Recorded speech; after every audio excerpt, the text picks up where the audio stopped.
You kill one person, you've made society back. It's kind of like becoming a god. Broken 911. My brother's attacking my family. Your dad is attacking your family? No, my brother. What's going on? And then he sees me start stabbing mom, and she's screaming. What you heard is the final call made by Daniel Bever, recording the moment he was killed by his brother, Robert Bever. And after Daniel's murder, Robert would go on a killing spree, taking the life of 5 family members, something that he thinks is hilarious. She just got real wide-eyed and started screaming. There's everywhere, and I was like, oh my God. But very soon, detectives will discover that Robert was never acting alone. Christopher, your little brother, I mean, hit him in the neck. What has he ever done to you? So he's just a number. Together, these two have devastated the lives of those who loved them most. And with every statement, every lead, and every witness, detectives will slowly begin to realize that sitting in front of them are the sickest killers they have ever seen. It's crazy because you guys worked together and made all these plans. You know, had it all figured out. They did not die easy. So you think they all deserve to die? Yes, they were very bad people. The plan was so stupid, but this was my first homicide. Even if we killed 100 people, who's really gonna miss them? On July 22nd, 2015, dispatch in Broken Arrow, Oklahoma, received the most heartbreaking 911 call they had ever heard. Broken Arrow 911. Broken Arrow 911.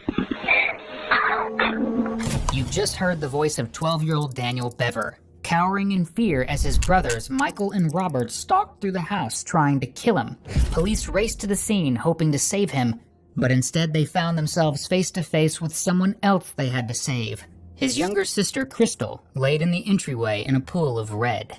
With the last bit of her strength, she told responding officers that her brothers had stabbed her. Quickly, she was rushed to the hospital, and officers raced to the home to see who else needed help.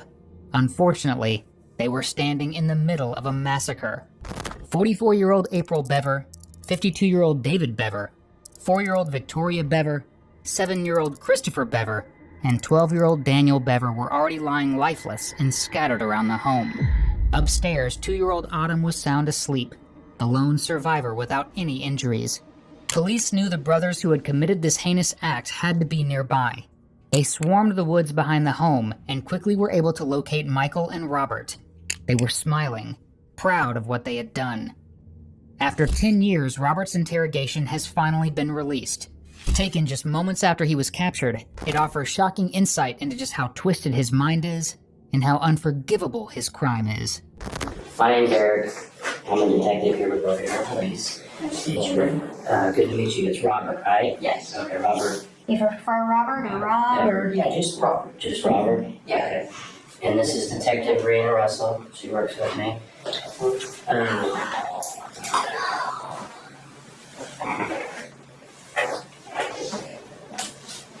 So, what I got here is your notificational rights, just like you see in here on TV.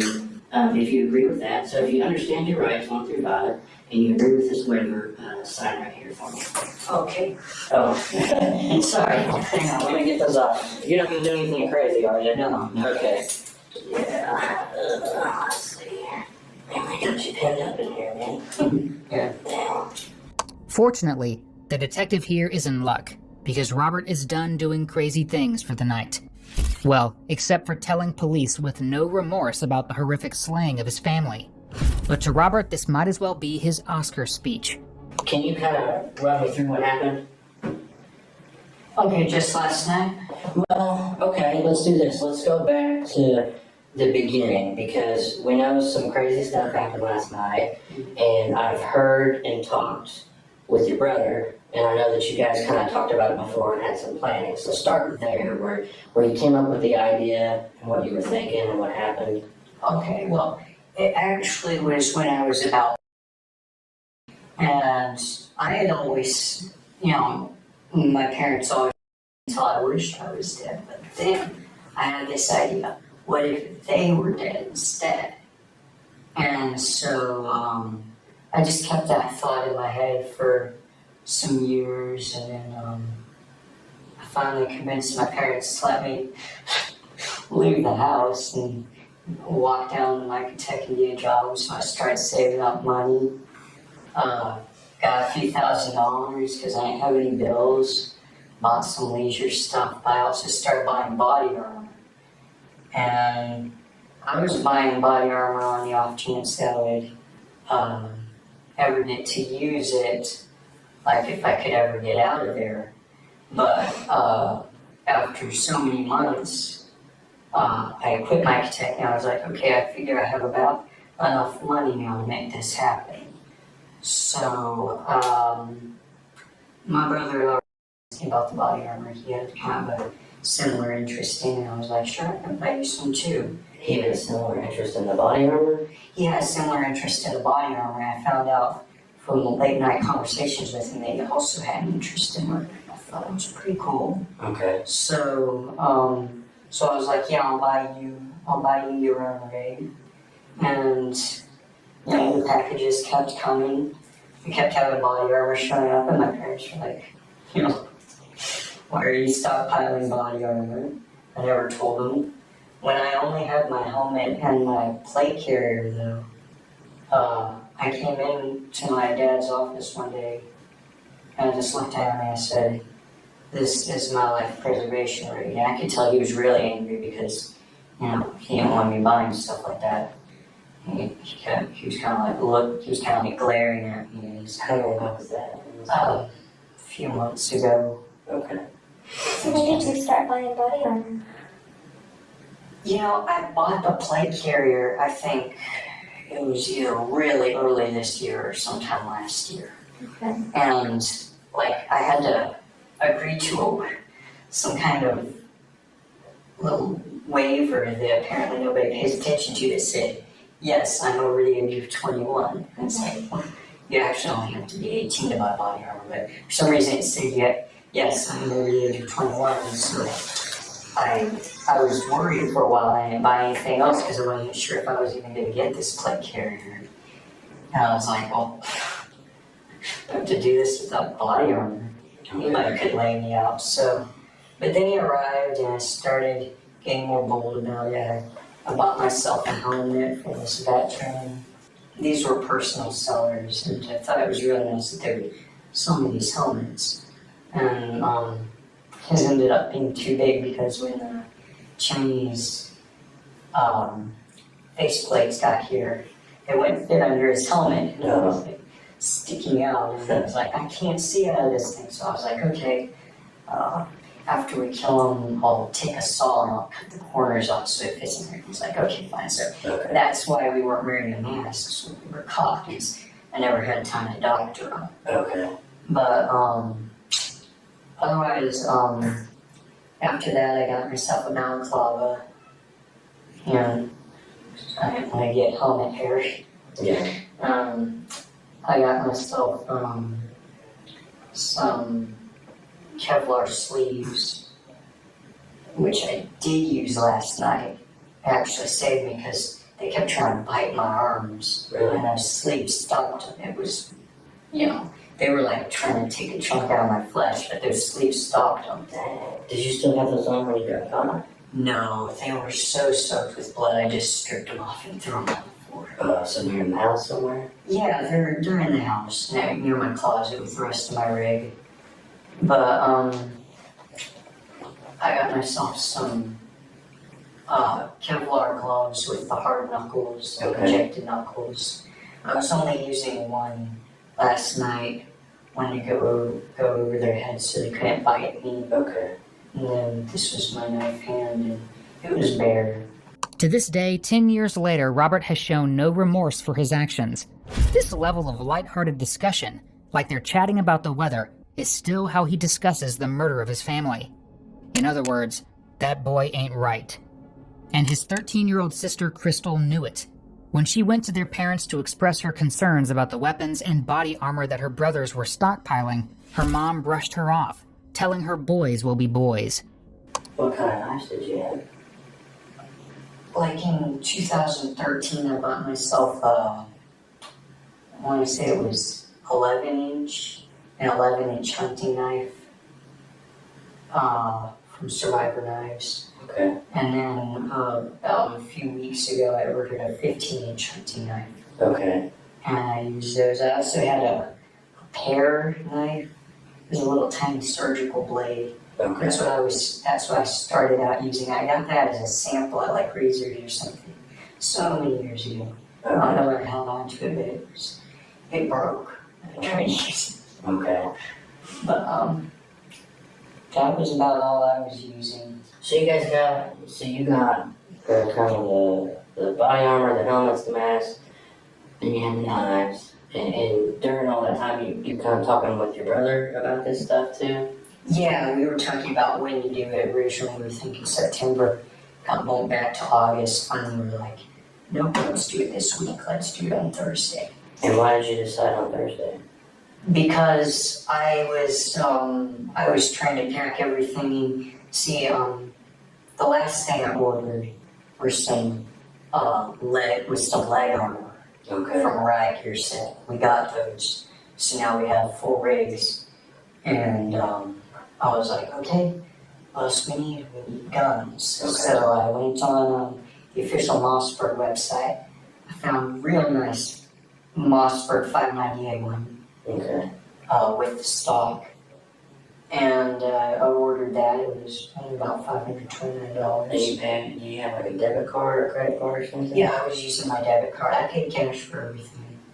I stopped working at Micatech after I got so many thousands of dollars. So I had like a budget for this. It's in my book.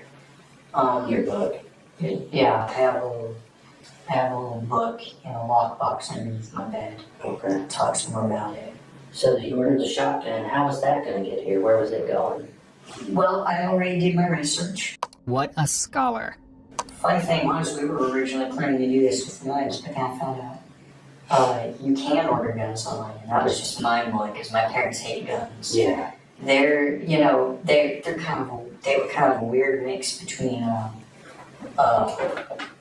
some kind of liberal hippie and conservative nut, because they were all hell and they hated cops and I just hated everything about them. And for another thing, like my dad always told me, I gave you life. I'm your God. Wow. Did they go to church or anything anyway? Never went to church. I don't know where they got all their ideas. Huh.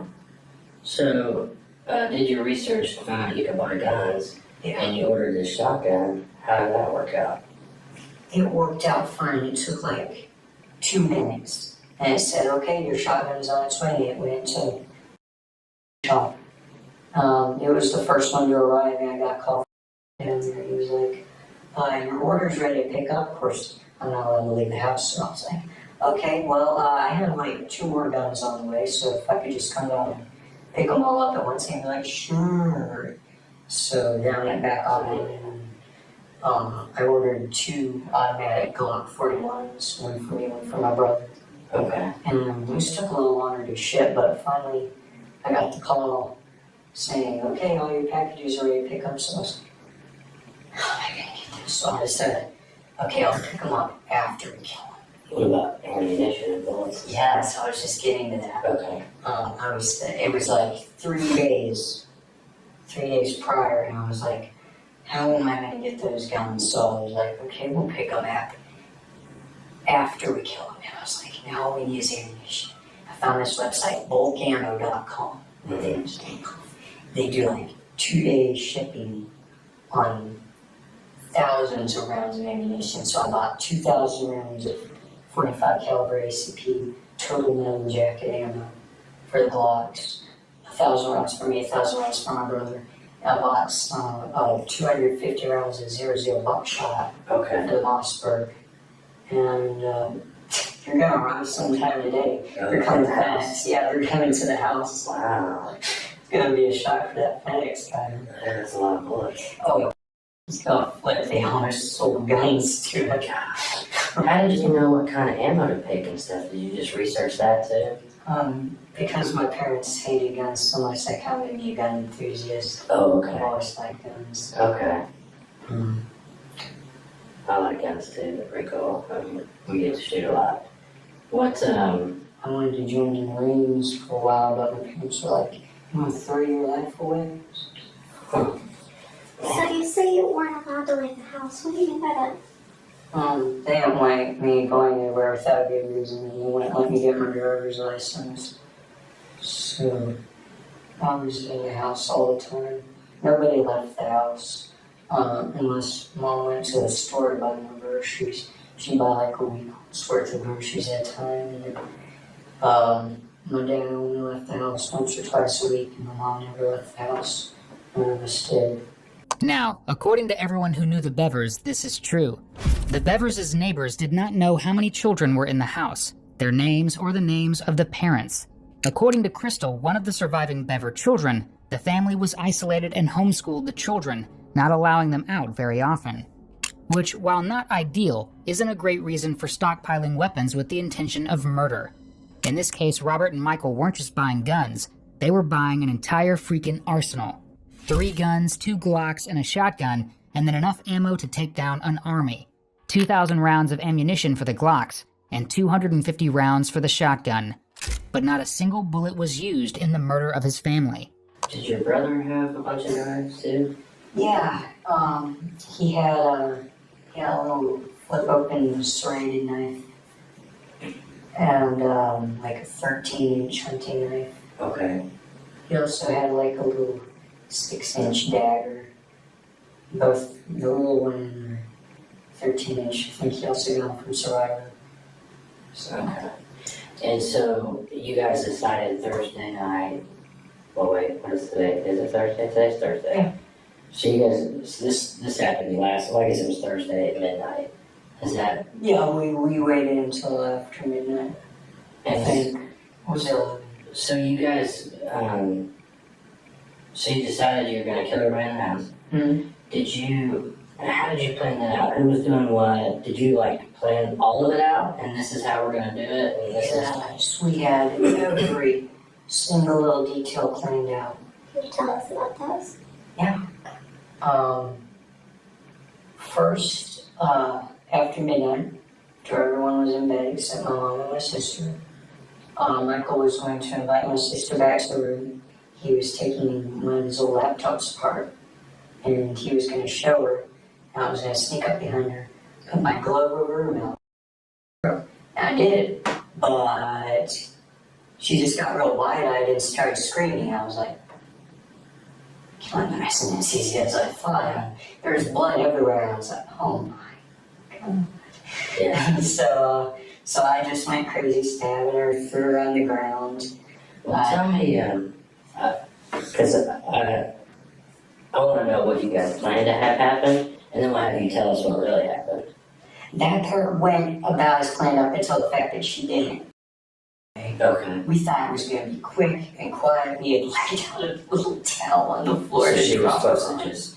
But she made such a huge bloody mess. So she was supposed to go quiet and quick, and then what was supposed to We were happen? going to drag her body into the closet. Then we would go into the family room. I would do the same thing to my mom, and she was sitting on the couch. Okay. And she was going to have her back turned.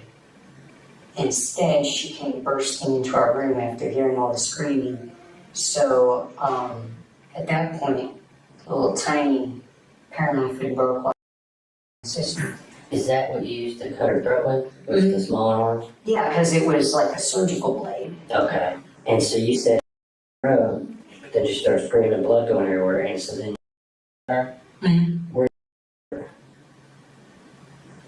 That's where it gets complicated because I'm still trying to remember all the details of it. Because, when I saw somebody move, I just started jabbing them. Okay. And I wasn't making any expert stabs, I was just trying to get them to stop moving. Okay. So, So you just stabbed her a bunch of times, do you think? yeah, but it made my arm so tired that by the time we were getting out of there, I couldn't lift this arm. Wow. And was that before your mom had come in there? No, I was still ready to go. I was like, it's too late to stop. So when she came in there, I dropped the handle for the broken pear knife. I took my 11-inch hunting knife. Where was that? It was right there. I had all, before we started, I took my soft vest, my sleeves, my balaclava, my gloves, and my arm protectors. I laid them out on my bed and I put my sheets over them. And when it was time, I just slipped it all on. Except the balaclava, I decided to skip that. So the second knife that you had, were you wearing it on your side or something? No, I had them laying there because I have to take them out of the sheath. Okay. I just scooped it up and I chased my mom into the hallway. And I saw my little brother coming out of the rooms. Who's that? What's wrong with that? Christopher, the little blonde one. How old is he? He was 10. Okay. So he comes out kind of like, what's going on? Yeah, he was like, what's going on? And then he sees me start stabbing mom and she's screaming.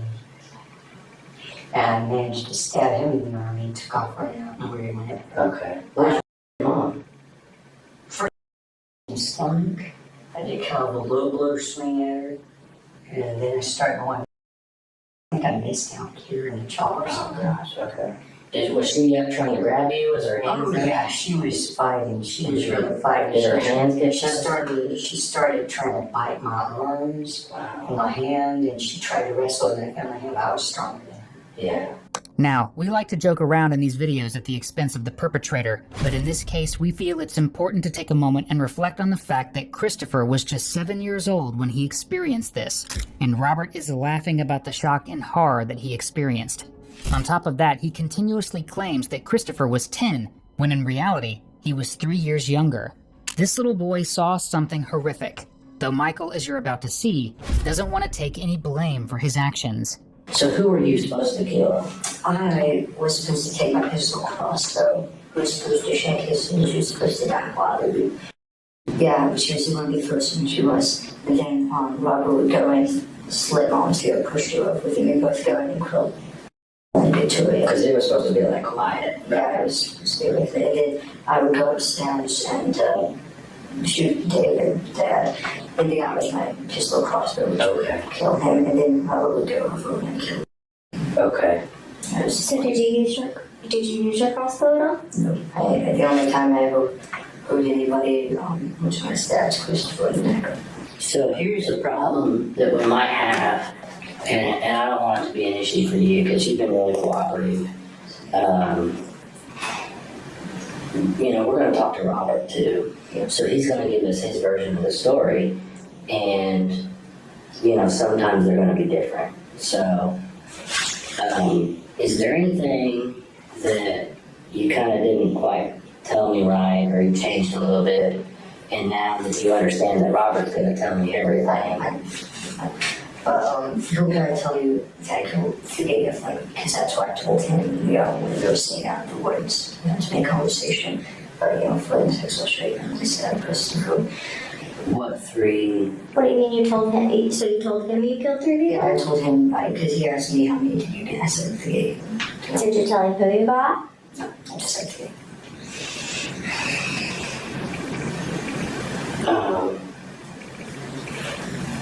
So do you, I guess this is my question for you.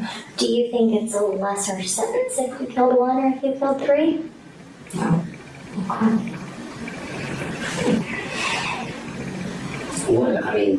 I don't know. I think Robert, he may have, there's going to be a lot of differences. That's what I'm concerned about. And we don't want you to come off as a liar. Because you've been real cooperative. You seem like a really good kid. You graduated high school early. You're designing games. There's all kinds of stuff you got going on.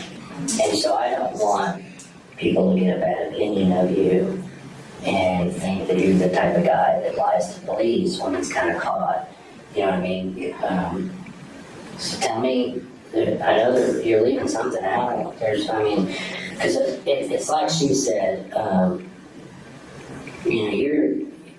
this isn't like you stole a bicycle. This is the most you can do. So it's a big deal. But a lot of people, when they talk and think about this thing, your honesty is a big deal, and how you handle yourself from here on out. And if you come off, because to me you don't seem like a bad guy. You don't scare me. I never thought you would have done this. So you just seem like a normal kid to me, and you seem like an honest kid. But see, I talk to people all the time, and I know when people are lying, or when I'm not quite getting the whole story. And so I just want to catch you before you get in that bad spot where people start saying you're a bad guy, you're evil, you're a liar. So just tell me what I'm missing. Well, along with the thing was going hunting, convincing the people who were still alive that I was on the side. I called the police, so they didn't stay and Robert could get them. So you kind of stay on the ground, and he'd be able to come stab him again. Yeah. Did you ever have to go get Robert to let him know someone was still making too much noise or anything? No, it was chaotic. It was just going from person to person. So what kind of things did you say to them?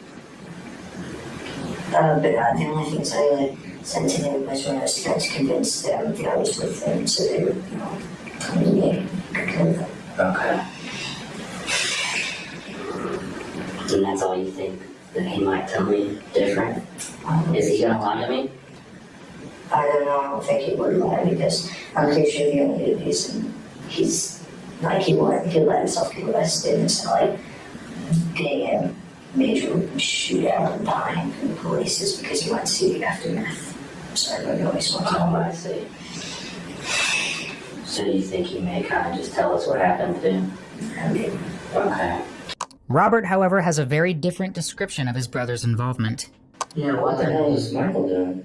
Michael, since at that point nothing was going like we planned, it was amazing because he helped me out so much. He pretended to be really freaked out and scared. He was like, Robert, what are you doing?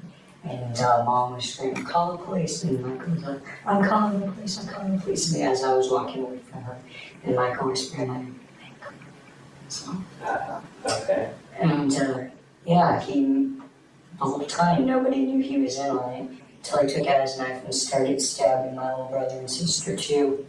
So you stabbed Mom in the hallway.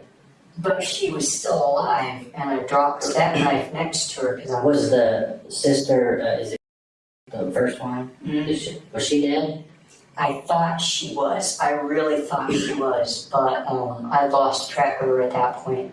Okay, so then let's go back to Mom. So then, I thought that she would just lay there and bleed out. So I just tossed that knife aside. My hand was starting to get tired, and I just had to wrestle with her.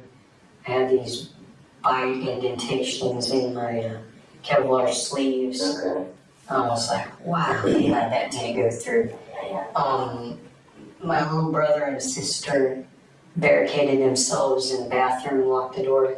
My other brother barricaded himself in my dad's office. And Michael came up and started hammering on the doors and they were like, let me in, he's gonna kill me. And they opened up. And so my brother took the ones in the bathroom. I came in and gave him a few stabs to make sure they were down. In the bathroom. What did, you said Michael took the ones in the bathroom. What did he do? He stabbed him a few times. I mean, he didn't have the arm strength I had or something because it wasn't enough. They were still laying there screaming, but he was like holding his hands. And Was there ever a time when you guys were planning this, or while it was going on, that Michael tried to stop you and said, this is dumb, or it's wrong, or anything like that? no, he was my strength. He always told me this is what we were meant to do. At one point I did tell him, you know what, let me wait until I said, maybe someday I'll get out of here. And maybe I'll get some military experience or something so we can do this better. And he was like, what the hell are you talking about? And I was just like, you're right, I can't leave you here and I don't know when I'll get out of here. So Now or ever another time where you wanted to back out? No, I always knew we were gonna do this. Now, if Michael had just done what he claimed, pretending to be terrified of Robert so that his younger sister and brother would let him in a locked room, allowing Robert to kill them, that would be enough. But Michael didn't just do that. He opened the doors, smiled at his siblings, and turned to Robert, telling them, "They're all yours." Then he helped Robert stab them. Not only did he betray his siblings' trust, but he's too much of a coward to admit the harm he caused. At least, until police confront him after speaking with Robert.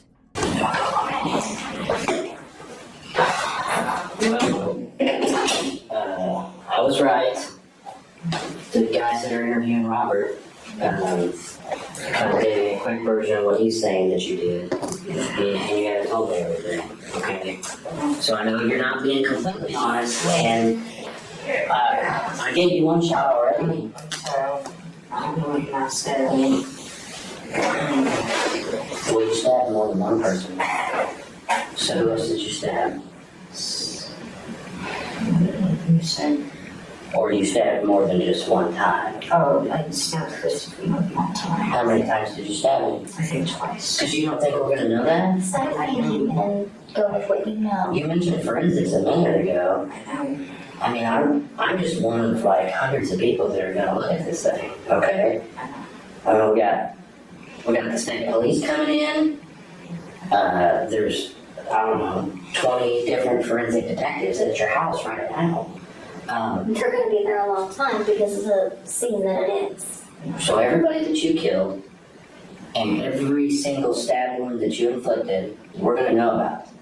And this is your last chance to just kind of let us know, to be honest, to man up and tell us exactly what you did and start making it right.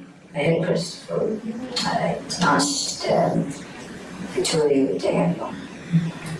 You did not send him. Yeah, I tried to stab him. You stabbed him off.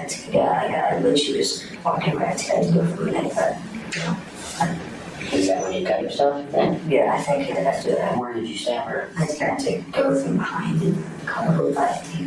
Did you cut her? I think so, yeah. It doesn't seem like something you have to think about. I know it's you're still kind of dealing with it. And I wasn't there, I wasn't the one doing it, but you don't have to think about it. You know what you did. So you cut her neck, you stabbed Christopher in the neck. How many times did you stab Christopher? 2 or 3, I think. And who else did you stab? Son's mom. Because here's the thing, everybody's been stabbed, and you both had knives, and we know you both stabbed everybody. So you guys are kind of at the same level, and so now it's who's going to be honest and make this right, and who's a liar. Okay, which one do you want to I'm be? not. Okay, so you're a man of your word? Yes. Okay. And do you want to make this right and do the right thing at this point in time? Because Okay. What else are you missing? You want to start over then? um, You tell us where you need to start. he stabs. I didn't stab. I was stabbed through my toe window. Yes. What about the crossbow?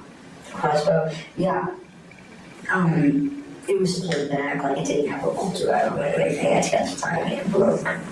It broke. Yeah, I never got time to use it. It's broke. It's cheap. So it was a broke before last night. It broke when I got into, to clarify it because I wasn't able to do anything. And I just need to unlock it. So I played around that too and this thing. Yeah. And that was a while ago? Or that was last night? Oh, that was last night. Because you were supposed to use it. I was supposed to use it. I was caught back. I wasn't going to use it. So I tried to, unlock it and it broke. So nobody's going to have any crossbow injuries. So, no. What about the big knife, the machete? Did that get used on somebody? I think he might have used it. I think that's what he might have used to stab him in the chest. And what about the surgical blade knife? I think that's what someone was through with, too. So, yeah, I think he used all of them. I only used one. I speed up the green one. You only use the green one, and you're sticking to that. Yes.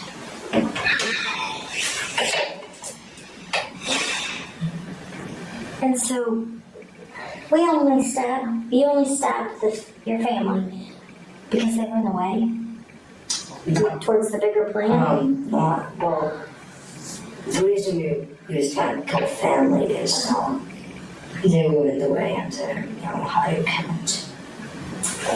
Just to start off with a big count. So is this on game? This higher count, is this a game? It's more like time to come from this time to set a record. Did you, now, because you said this yourself, you told Robert you killed 3.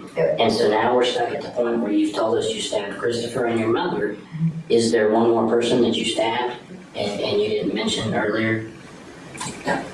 Okay. I can stick to my mouth. I ain't stabbed anybody else, but this one nothing. How do you feel about what you've done? No, I didn't like it. I mean, it is one I mean, time. how do you feel about your mother? You watched her get stabbed, you stabbed yourself, and you watched the place and scream. How does that make you feel? Not. I don't think about it. You don't want to think about it. And Christopher, your little brother, Nick, what has he ever done to you? So he's just a number. Yes. And how do you feel about that now? It's pointless. It's what? Pointless. Pointless. Pointless is right. And yet, in the next room over, Robert is relishing in the glory of what he's done. Because in his mind, it's somehow justified to kill his siblings for his parents' perceived transgressions.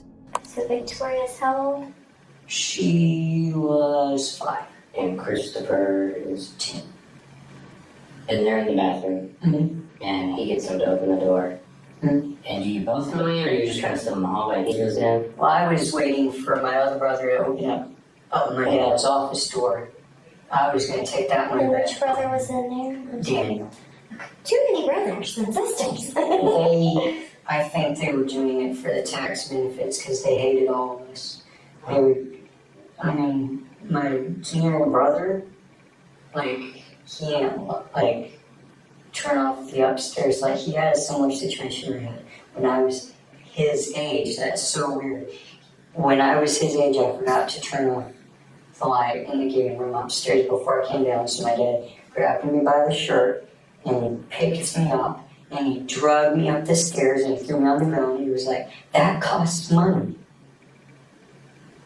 And with my brother Christopher, he dragged him down the stairs and started kicking him around on the floor. And How long ago was that? with him, earlier this year. See, I was really getting fed up with it. Why didn't you ever call the police or something? About 3 years ago, my mom slapped me so hard, I left cuts down both my cheeks, and I took pictures on my phone. And I had a lady from youth services in my contacts because I knew everybody down at Justice, and I volunteered there. And I was like, okay, I gotta end this. But I didn't send it because I was like, no, someday I'm gonna take care of this myself. And I was like,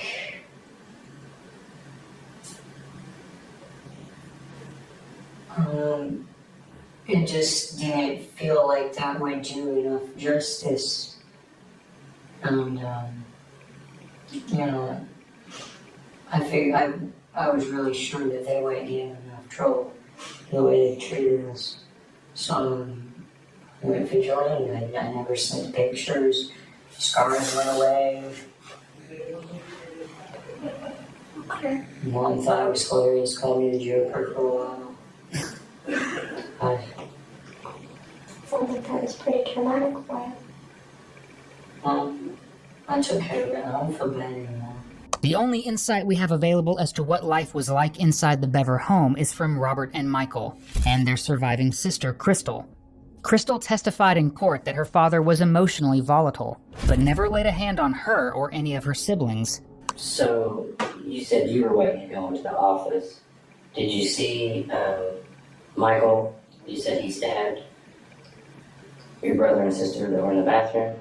I just saw when the door opened, he like kicked it open, did a like macho cowboy kick, leaned back and kicked the door open. I think knocked my sister down. And he just went in there with his knife raised. Yeah, I could hear it. Okay. I hate the sound of a knife hitting bones. Yeah. So, and then what did you do? You went into the office? Or No, something? because he refused to open up. I think he could see my blood-stained socks underneath the door. So I did a little tactical thing. I leaned up against the wall next to the door, and my brother came out, and he started hammering on the door, and he was like, he did the same thing. He was like, let me in, he's gonna kill me. While he was doing that, I went into the bathroom, stabbed him, made sure they were dead, walked back out. Where did you stab in the bathroom? That was Christopher and Victoria? Yeah, because they were so little, I think I just stabbed him in the chest and my knife went right through them. Okay. They were still alive when you went in there, though? Yeah, they were. They had both been stabbed by Michael. Yeah, they were like. And then you stabbed them, and then they didn't die? No, they kept. I don't know when they stopped. Okay. But anyway, finally, my brother in Dad's office opened the door just a hair, and my brother put his hand in there and pried the door open. He was like, "All yours." So I'm like, "Wait." I walked in there and I bent him over. I bent him over, and he was like, "What are you doing? I'm with you." I'm not gonna give you a knife. So I just stabbed. I think I hit him in the stomach or something several times and threw him down. And I thought he was dead, but then the alarm went off because my parents had already set the alarm for the evening. The siren's going off? Yeah, the siren was going off, but only for like a split second, and my brother ran to the console and disabled it. He told me, "Crystal's going outside." I was And she's the first one yeah. from the bedroom. I was like, "Are you kidding me?"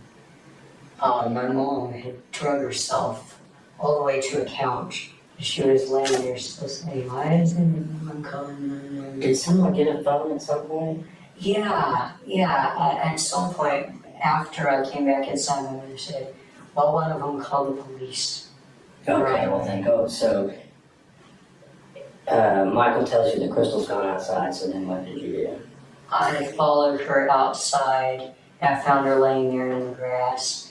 In the front yard? And she was just laying there, and when I came close to me, she started saying, "My brother did this to me." I was like, "Shh, shh, shh." And I scooped her up, and then she looked and saw it was me, and she started thrashing and kicking. And I tried to carry her back inside, but she kicked herself out of my arms, collapsed back in the grass. I was like, I hate to do this in front of the neighbors, but and it seemed like forever I was just laying over her, just looking at her, and She says, "Wow, are we at this point?" I was soaked in Your blood. hands and So was she, and I was just like, neighbors are gonna see this.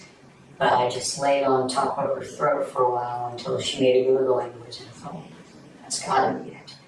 So I was so tired I could barely stand up. I pulled myself up and I staggered back inside and I just left her there. I can't move from inside. I came back inside and I just, I was still holding my 15-inch hunting knife. I had switched to that one. It's a straight blade. Stab through them a lot easier than the other one because it was kind of curved. It's like for skinning or something. Didn't stab as well as this one. So I was holding that one, and while my brother was telling me something about, well, one of them called the police. There's another coming. He said it was on his phone. Somebody had called 911, so he said he just destroyed the phone. And he said, we gotta forget the ammo, we gotta forget the guns, we gotta get out of here. The person who managed to call the police was Daniel, who had been tricked by Michael to open the door. 911 operators could actually hear the moment Daniel realized his brother had tricked him. By that point, 4 members of the family had been stabbed: Crystal, Daniel, Victoria, and their mother, April Bevers. That left 2 people in the home: the father, David Bevers, and a 2-year-old girl, April Bevers. And tragically, only one of them would make it out alive. And then I heard this voice, Robert. It was my dad coming down the stairs. After all this, he's finally woken up. He was asleep upstairs. He started coming down, and I was like, "C'est la vie." I walked back into my room and waited for him to come around the corner, and he came in there and he was like, "What are you doing?" He was all flexing and everything. So I just jumped on him and started stabbing him, and he was like, "Why are you doing this?" And he said something along the lines of, "I'm gonna kill you. I'm gonna kill you first." And I think I got him in a wall or something, because I only had to stab him a few times and he drove on, and that was that. So I just, and that was all of them. So I tossed my knife down. Michael was back there. He was like, "Get your armor, let's go." Where was Crystal still outside? Yeah, she was still outside, and I was stripping off my bloody socks. And I reached up into my drawer and took out some new ones, put it on, slipped on my boots, and I said, "Michael, I can't really get up." And he said, "Did you get hurt?" And I said, "I'm just so tired." And I said, "Crystal's on the front lawn. Could you drag her inside?" And he said, "I'm on it." And apparently he drove her into the front entryway. While I was, I picked up all 4 steel plates, my helmet, his plate carrier. I was already wearing my plate carrier. And I walked into the living room next to the entryway, and I was like, "Oh, where are the keys?" He said, "They're in Mom's purse." I said, "Where's Mom's purse?" He said, "She had it hidden somewhere." It's like, we don't have time for this. And we really didn't, because like a few seconds later, somebody was banging on the front door and they were yelling, "Open up." And they started crying and saying, "I can't." She's still alive. And at that point, I couldn't kill her, because if she could survive all of that, I was like, okay, you deserve to live. Good for you. So I just walked back the other way, and Michael was like, "We're gonna have to do civilian, they're gonna be all over the place out from it." So I was like, "Then follow me." And I started putting the plates in my plate carrier. No, he started putting the plates in his plate carrier, but I was still carrying mine too. And we went out the back door, and I had him hold my plates while I jumped to the fence. And he handed me the plates, he jumped the fence, we started walking down to the park. I dropped one of the steel plates. I was too tired to pick it up. I was staggering and I couldn't lift this arm. I was carrying everything under this arm. I had my helmet under this arm at some point, but then I put it on. And we went all the way into the forest, and I slid off the gravel path at one point into some thorns, got all cut up, and Michael was like, "Follow my voice and crawl back up here." And I used my plate to heave myself up. I was like, claw myself. And I finally got back up on the path, and I was just laying there for a moment. And I was like, okay, well, we did the main part. Shooting wasn't really important. And Michael's like, it was out of our control. I was like, that was a lot harder than I thought. They did not die in this scene. And Michael said, well, at least they're gone. The world's a better place. And I was like, yeah. And it gave me the strength to get up and put my plate in my plate carrier. We kept going down the path, and Michael was like, wait, I don't need my back plate. He took it out and he like flung it to the side, and he was like, now we'll go that way. See? Okay. I still need to rest. So we cut off into the woods, down just a narrow dirt path. And then after we felt like we had gone far enough down there, we stopped on a riverbank and laid down, and I stripped my steel plate carrier off, because it was getting too heavy on my chest and I couldn't breathe. I was wearing the soft vest under my shirt, and then I was wearing the plate carrier. And it's fine for walking, but laying down those plates, I'm just too small of a person to hold that kind of weight. So I stripped it off and left the plate carrier. Michael was like, "You gonna leave your plate carrier?" And I was like, "No, I might carry it. So I just need to rest for a moment." So I took my helmet off and I laid it down and I used it as a pillow. I don't know how long I laid there. Michael started throwing up and I was like, "Yeah, just give it a moment, you'll be fine." I patted him on the back and I said, "It's a pleasure doing this with you, you know, one who understands." And we saw flashlights, and so I said, "Lay down and be very still." So we did, and that's when we got caught. It was a pleasure doing business with you. The line of a homicidal sociopath who has definitely watched a few too many Marvel movies. Not only did Robert say this once, he also repeatedly said it as police began loading him and his brother into cop cars. The whole time, he was smiling, despite the blood coating his face and clothes.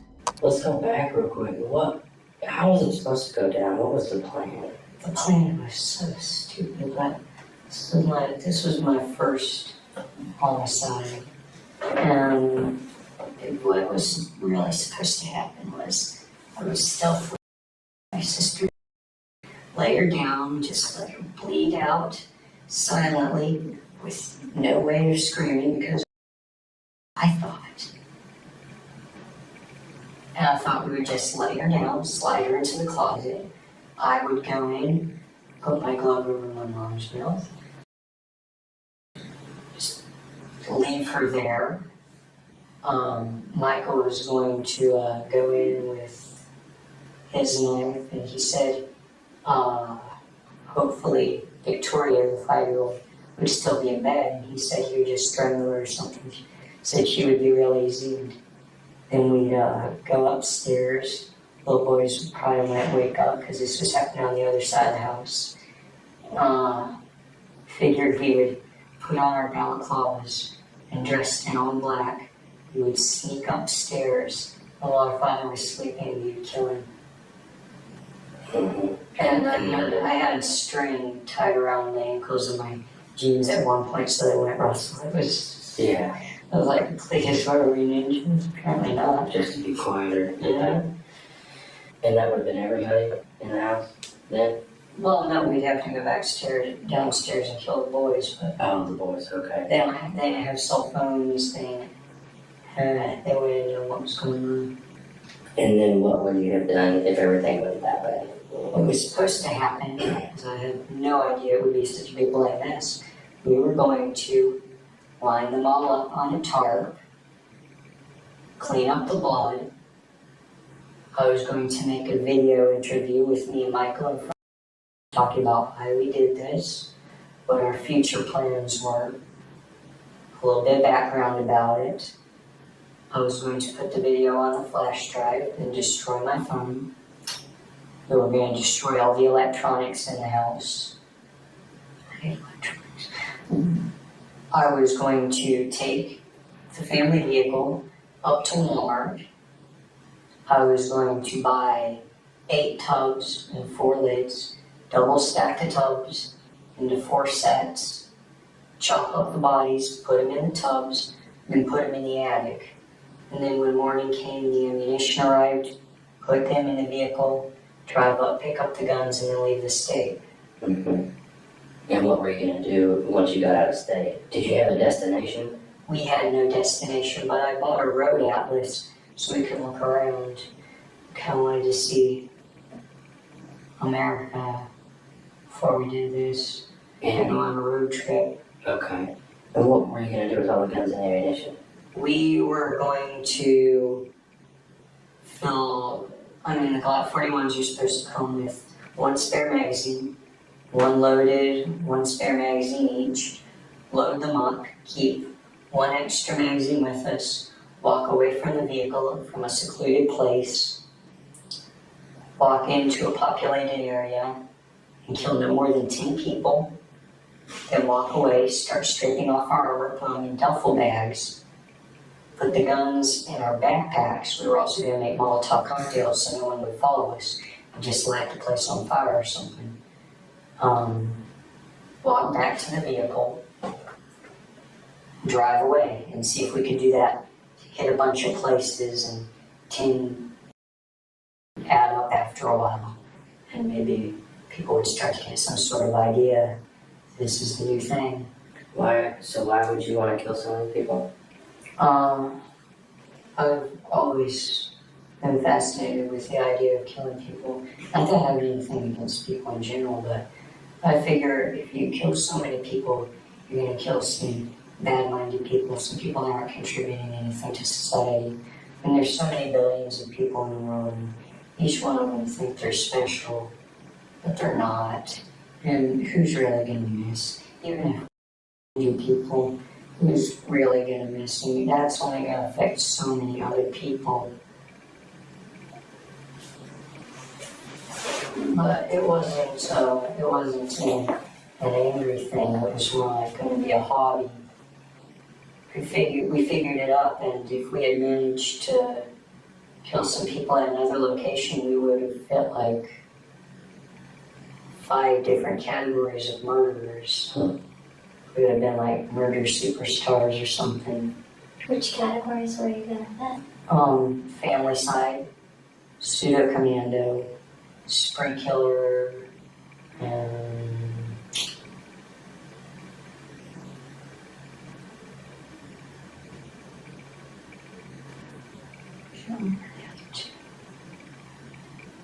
I can't remember all of them, but those were the main ones. Those ones that